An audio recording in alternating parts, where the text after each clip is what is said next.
Socrates lived between 469 and 399 BCE, and he is one of the most famous philosophers in the entire history of humankind.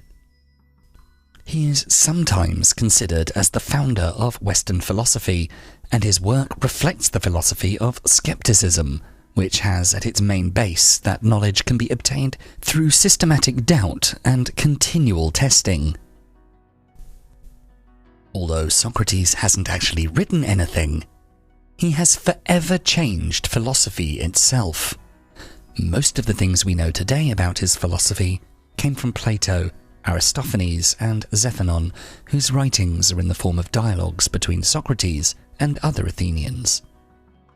These writings gave birth to a new literary genre called the Socratic dialogue. Unfortunately, he's also famous for his tragic life. In 399 BCE, he was accused of corrupting the youth of Athens and of failing to acknowledge the city's official gods. After a trial that lasted just a single day, he was sentenced to death. He spent his last day in prison, refusing to escape. The way his life ended can be considered as the founding myth of philosophy as a discipline. For one to really practice philosophy, they have to go against societal norms, to question everything, even at the risk of their own peril. Everything about Socrates was impressive. His appearance, personality, and behavior, as well as in his views and methods. And this made many of the people around him to write about him, including Plato. It is unfortunate that Socrates didn't write at all, and all we have is indirect evidence. Also, it's said that each age produces a Socrates of its own. However, there are some core fundamental teachings of the original Socrates that transcend the centuries. And to help you better understand his teachings and how you can implement them into your own life, in this video we bring you 9 life lessons we can learn from the philosophy of Socrates. Number 1. Open yourself to the truth.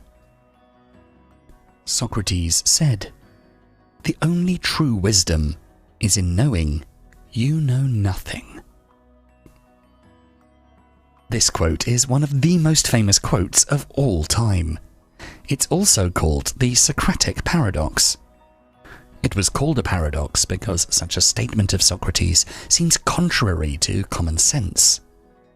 This quote is a reply of Socrates to the Oracle of Delphi, which stated that Socrates is the wisest, and Socrates replied to this statement by saying that he is wise because he knows nothing.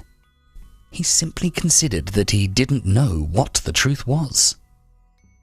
Truth is that which is in accordance with fact or reality, and Socrates was very famous for developing a mental model for seeking truth, calling it elenchos, also known as the Socratic method, consisting in analyzing all the elements of an argument to understand the hypotheses on which the argument is constructed, to see if these hypotheses are based on facts and if they're valid. Thus, according to Socrates, we can pursue the truth by constantly asking questions to others and digging deeper into problems and thought experiments.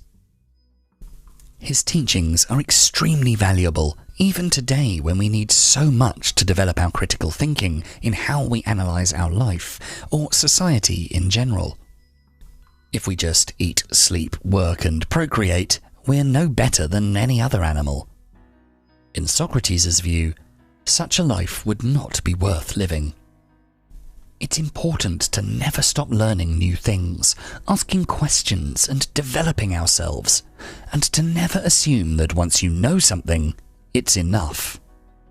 You need to always question what you know as a fact, seek evidence, and refresh your knowledge constantly. For example, imagine that you're working in an engineering department and you're informed that you have to follow a certain design methodology, but you don't understand the reasons why. Instead of just working by following orders, you'd be better off applying the Socratic method. Ask your boss as many questions as possible to fully understand why this method is as it is, who proved that it is really the best, and what methods that person used. If you find the explanation unsatisfactory, you might even propose a new designing method, and you could increase the quality of the design overall. Don't just follow orders and pretend that you know what you're doing. Only through acknowledging that you don't know something are you in a position to ask others questions to find out more, thereby developing your knowledge and skills, and by extension, improve your career. Number 2. Be courageous. According to Socrates, he is a man of courage who does not run away, but remains at his post and fights against the enemy. Socrates was a contrarian and a polarizing figure, not only through his looks and behavior, but also through his way of interrogating people around him, and because he didn't acknowledge the official gods. Due to this, in 399 BCE, he was arrested for corrupting the youth and brought to trial, which lasted just a single day. In the end, he was sentenced to death. In spite of being offered the possibility to escape, he decided to remain in prison before his tragic death. He died by drinking poison hemlock. Certainly, Socrates was a man of great courage until the day he died. During his life, he was never afraid to go against the current of Athenian opinion. He was seeking the real truths behind the common beliefs. He refused to believe in the gods. He refused to be part of the political arena. No matter the cost, we need to stand up for our moral principles. For example, when your boss at work asks you to betray one of your colleagues, you should refuse it even at the risk of getting fired.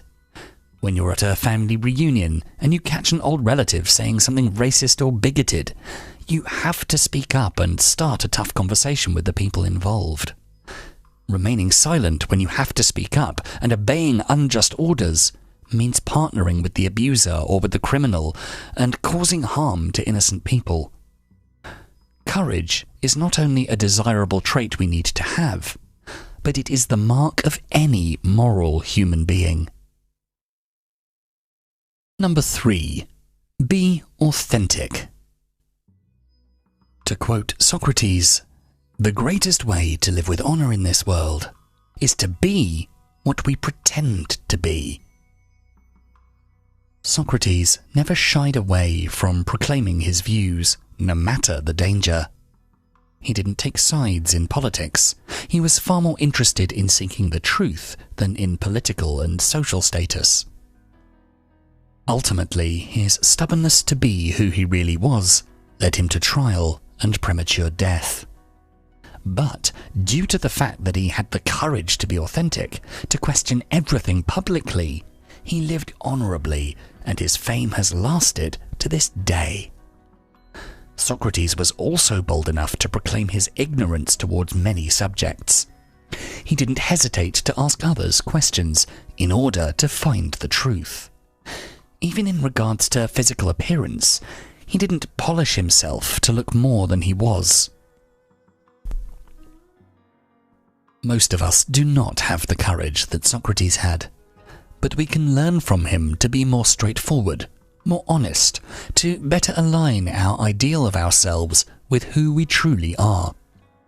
This means to stop seeking the approval of other people, to stop dressing and behaving to impress others in order to be seen as we would like them to see us.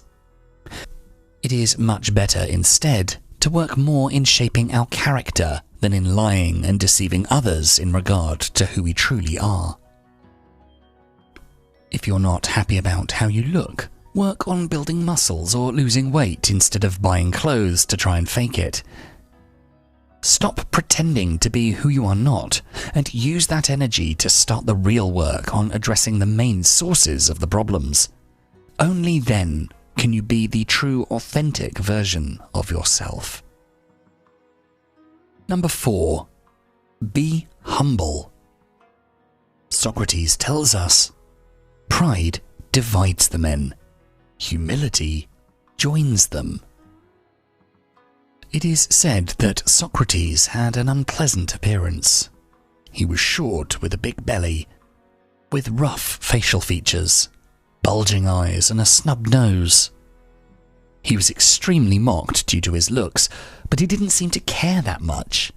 He continued to use the same cloak every day, living a poor life, not caring either for his hygiene or for eating and drinking well. However, also because of his humble appearance, he was able to speak with people from all walks of life, whomever he was finding in the marketplace or other public areas. Male or female, young or old, slave or free, rich or poor. His humility gave him a special freedom and many possibilities to interact with different types of people.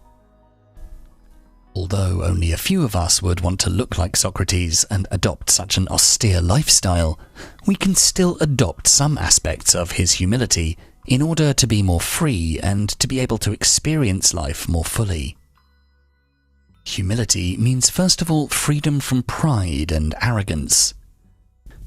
The bigger your status in society, the more you need to practice humility. If, for example, you're a manager in a factory, you need an amount of humility to talk to employees working under you and listen to their suggestions on how to improve teamwork. If you adopt an arrogant and demanding attitude, you'll deprive yourself of a valuable input from your subordinates. If you want your staff to respect you, you have to respect them equally. They are the creators, the ones actually performing the primary functions of the business, giving them unique, valuable insights you can't see from a management or executive level perspective. If your staff feel like they're truly valued and respected, they'll generally want to return that respect with delivering to their best abilities. Only when you've created such a connection will they open up to you and give valuable feedback which you can use to improve the working methods in your factory. The more humble we are, the more approachable we are, and thus the better our connection with others, leading to more, better opportunities.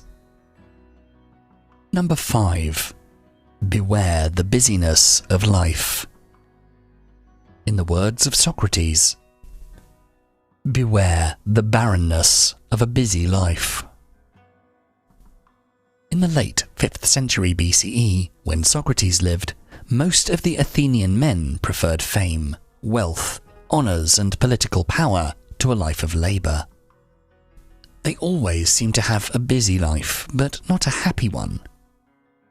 By contrast, Socrates neither laboured to earn a living nor participated voluntarily in affairs of state. Rather, in spite of his popularity, he chose to remain in poverty. He wasn't even interested in being considered a teacher. He believed it was more important to teach people to think by themselves than to fill their memories with new things that they may not even use. Doing things just for money or for fame was not one of his interests, as he understood that living a life without a real purpose is an empty life. Following Socrates' example, we should all be careful not to have a busy and empty life, but rather a meaningful life. Nowadays, there are so many activities we can engage in, so many things to choose from.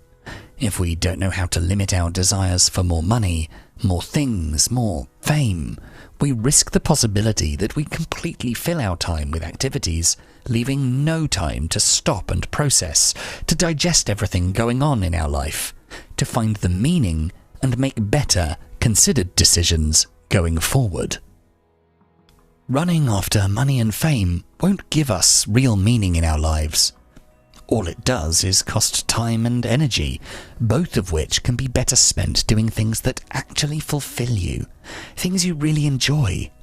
You don't have to try to do everything you're capable of doing in life.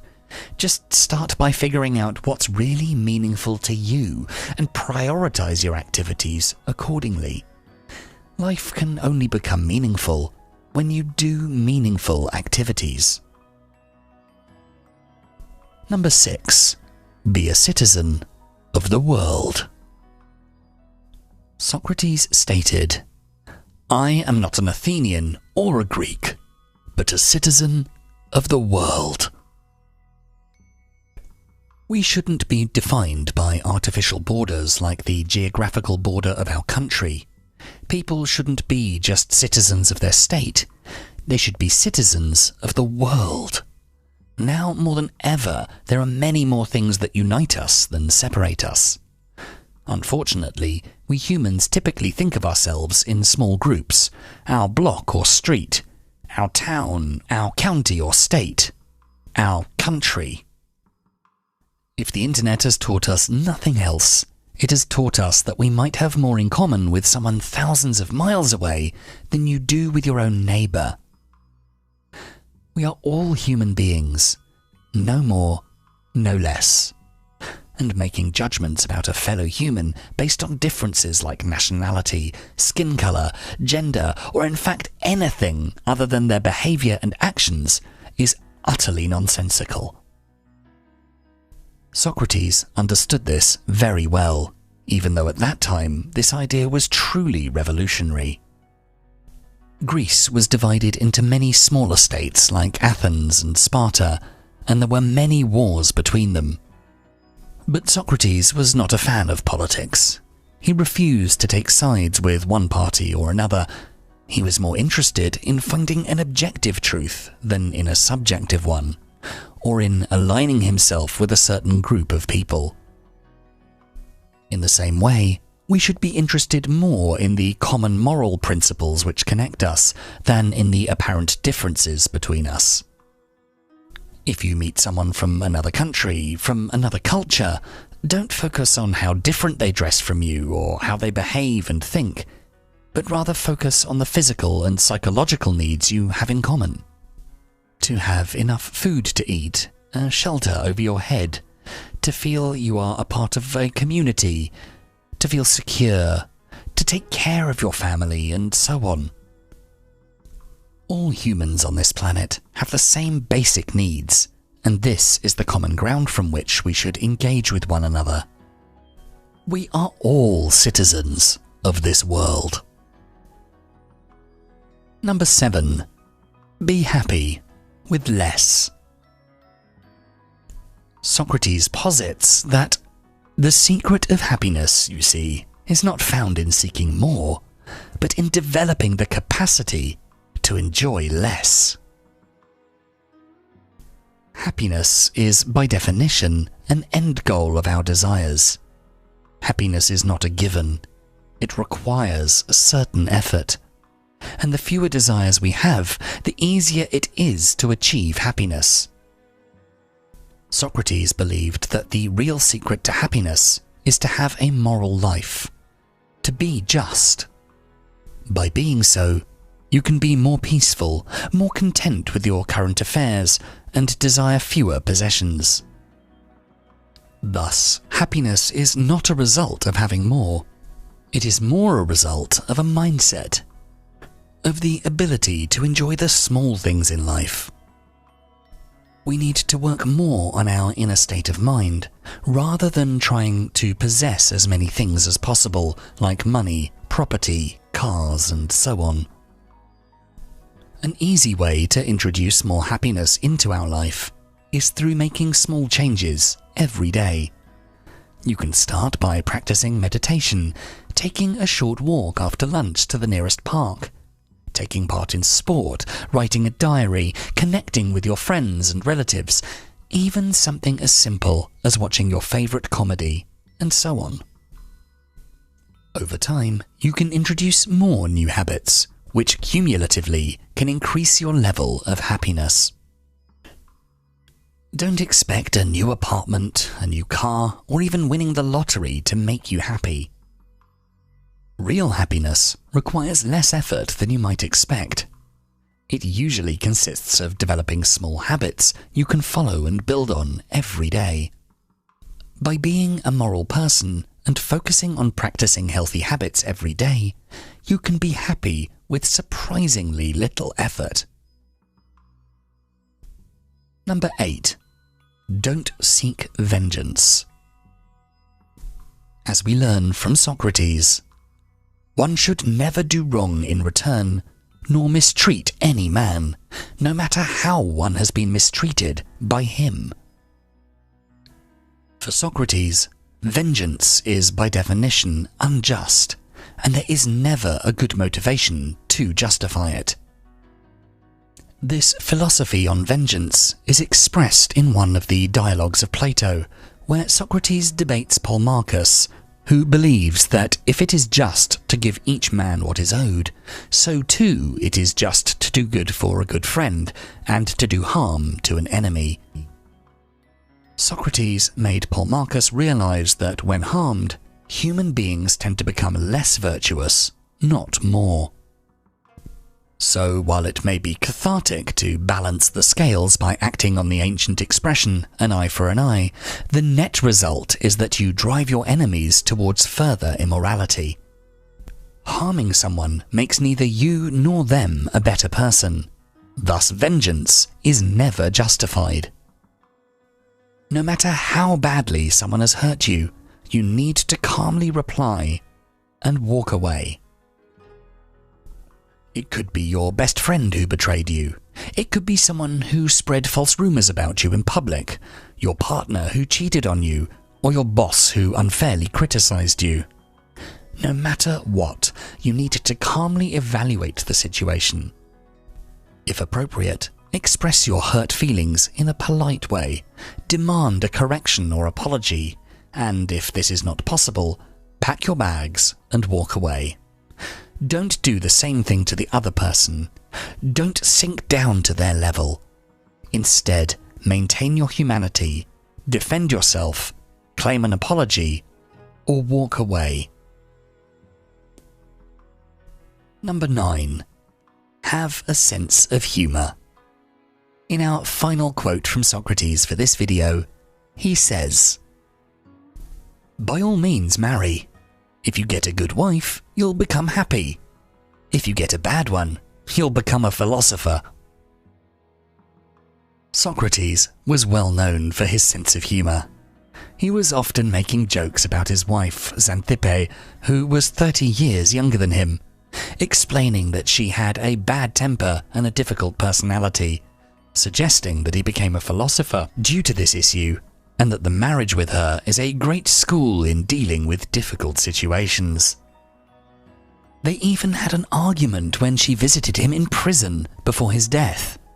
She was crying, saying that he was condemned unfairly, and he joked about it, saying, "Would you think this situation was less regrettable if they'd condemned me fairly?" Perhaps we can all implement a bit of Socratic humor in our own lives. No matter the situation, good or bad, making jokes can lighten up other people and us. Laughter is a powerful tool which can bring people closer, when used carefully, without malevolence or bad intentions. Laughter releases stress and makes us more resilient against the daily difficulties of life. Studies have shown a relationship is more likely to last if the partners find the same things funny. To make your relationships long-lasting, to quote the comedian Reginald D. Hunter, you have to find the funnies. Whether that's finding shows, movies, or comedians you both enjoy, or just seeing the same humor in life situations. A good joke, said without bad intentions, can light up the spirits and create truly memorable moments. If you enjoyed this video, please make sure to check out our full Philosophies for Life playlist. And for more videos to help you find success and happiness using ancient philosophical wisdom, don't forget to subscribe. Thanks so much for watching.